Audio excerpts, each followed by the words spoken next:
Hello and welcome to another Quickcrop video. This time we're going to be building another of our revolutionary raised bed kits, but it's a bit of a garden makeover as well, as we're going to transform this quite miserable part of my own backyard into a brand new vegetable garden literally bursting with life.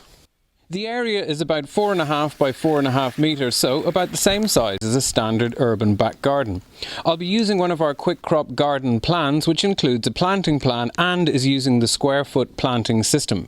I'll go into this in more detail later, but for now, let's get started by marking out the bed. Usually I just use twine to mark out, but today I'm going to use this white marker paint because it's a lot easier for you guys to see on the camera. Okay, so now we can see the full extent of our plan. Bear in mind that you're going to want to work on your vegetable beds from both sides, so make sure you leave room around the edges for access. Our Quickcrop modular gardens all use our standard raised bed kit packs, which come like this. Each pack includes screws and instructions, and they are pretty easy to put together. You can use an ordinary screwdriver, but if you use an electric screw gun like this, it'll certainly speed things up.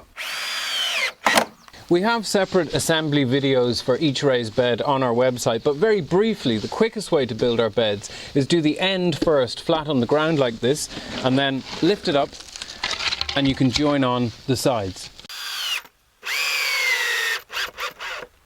To keep the sides nice and neat like this, it's handy to use one of the planks as a temporary base, so that when you line up your sideboards like this, it keeps everything neat and true when you're building the bed.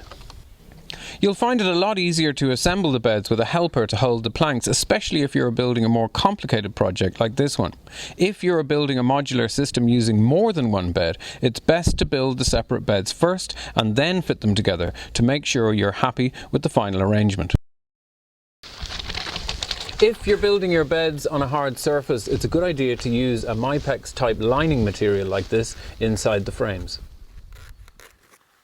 Our timber is pressure treated, so the lining is not required to prevent rot, but a small piece stapled into the bottom will prevent small particles of soil escaping and causing weed growth around the base. So that's our beds finished now. Our next job is to pop down to the warehouse and get some fertile soil mix to fill up the beds.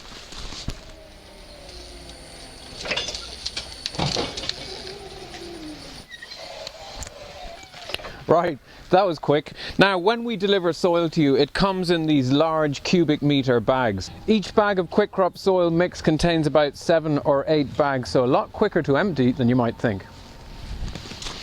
Okay, well, I figured you didn't need to see me fill the beds with soil, so I've done that and spread gravel around the garden to finish.